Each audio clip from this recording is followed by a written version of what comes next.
혹시 내가 사는 동네의 우편번호가 제가 받을 수 있는 의료 서비스의 수준을 결정해버린다면 어떨 것 같으세요? 좀 충격적이죠?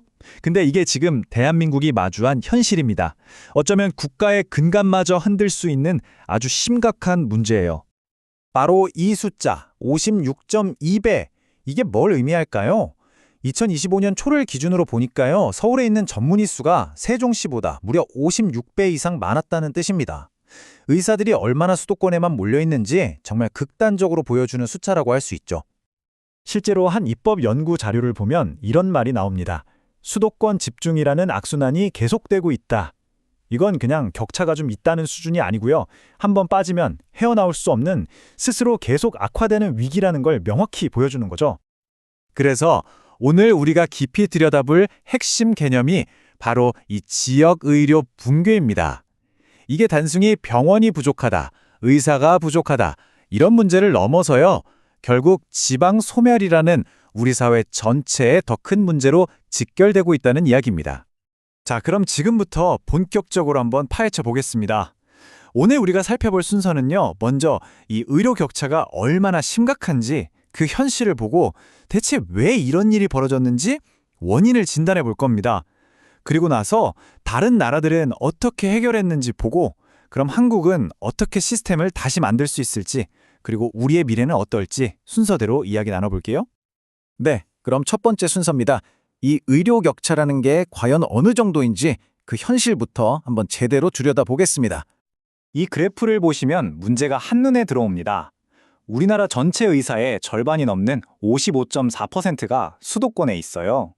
간호사 인력도 수도권에 48.9%가 있긴 하지만 의사의 쏠림 현상이 훨씬 심각한 거죠. 이러니까 지방에는 의사 사막이라는 말까지 나오는 겁니다. 아니 도대체 왜 이렇게까지 된 걸까요? 원인을 진단해보면요. 이게 한 가지 문제 때문이 아니에요. 낡은 인프라, 고장나버린 시스템, 그리고 결정적으로 부족한 인력. 이 세 가지가 정말 최악의 조합으로 맞물려 돌아가고 있기 때문입니다. 우선 돈 문제부터 볼게요. 이게 정말 심각한데요. 전국에 있는 지방의료원 중에 무려 94.3%가 적자예요. 적자. 거의 전부라고 봐야죠. 이러니 새로운 장비를 사거나 시설에 투자하는 건 사실상 꿈도 못 꾸는 상황인 겁니다. 그리고 이 재정난은 바로 의료 서비스의 질 문제로 이어집니다. 보세요.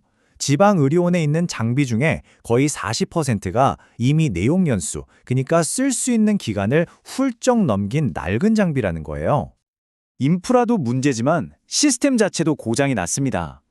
지금은 환자들이 아프면 동네 병원 거치지 않고 그냥 바로 서울에 있는 큰 병원으로 갈 수 있잖아요?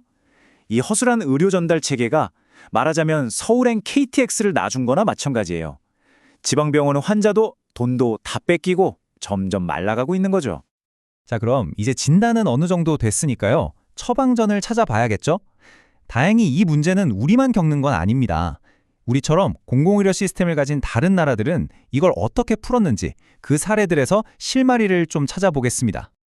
일본 사례가 아주 흥미로운데요. 두 가지를 동시에 합니다. 먼저 민간 자본을 끌어들여서 낡은 공립병원을 현대화하고요. 동시에 지정관리자 제도라는 걸로 민간 병원이 공립병원을 운영하게 해서 경영 노하우나 인력을 수혈하는 거죠. 공공성은 지키면서 민간의 효율성을 빌려오는 아주 영리한 방법이라고 할 수 있습니다. 영국은 좀 다른 접근을 했어요. 키워드는 바로 통합입니다. 병원, 복지시설, 동네 의원 이런 것들을 다 따로 보지 않고 통합의료 시스템이라는 큰 틀 안에서 하나의 지역 단위로 묶어서 관리하는 거예요. 또 동네 의원들끼리 네트워크를 만들어서 서로 협력하게 하니까 훨씬 더 촘촘하고 강한 지역 의료망이 만들어지는 거죠. 자, 그럼 이제 가장 중요한 질문입니다. 과연 한국은 이 사례들에서 뭘 배워야 할까요? 다행히 관련 연구에서 아주 명확한 3단계짜리 처방전을 제시하고 있습니다. 바로 법과 제도를 바꾸는 거죠. 그 계획의 핵심은 이 세 가지입니다. 첫째, 낡은 자금 조달 방식을 현대화하고요. 둘째, 영국처럼 병원 간의 협력 네트워크를 만들고 마지막으로 디지털 헬스 같은 신기술을 아주 적극적으로 받아들이는 겁니다. 이걸 좀 더 구체적으로 말하면요. 법을 바꿔야 한다는 거예요. 일본처럼 민간 투자를 좀 더 유연하게 받을 수 있게 하고 지역 병원들이 서로 협력하는 네트워크에 법적인 힘을 실어주는 거죠. 또 동네 의원과 큰 병원의 역할을 다시 명확하게 나누고 원격 의료나 방문 진료가 그냥 시범 사업으로 끝나지 않도록 아예 법으로 딱 정해서 제도화해야 한다는 겁니다. 자, 그럼 이런 노력들이 모이면 과연 어떤 미래를 그릴 수 있을까요? 마지막으로 한국 의료의 새로운 비전에 대해 이야기해 보겠습니다.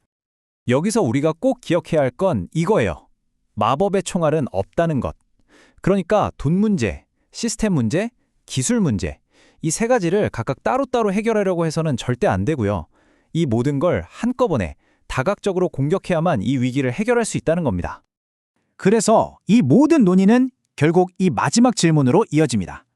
지금까지 철저하게 수도권 중심으로 설계됐던 이 의료 시스템을 과연 대한민국 전체를 위한 시스템으로 완전히 뜯어고칠 수 있을까요? 이 질문에 대한 우리의 대답이 앞으로 우리 모두의 건강한 미래를 결정하게 될 겁니다.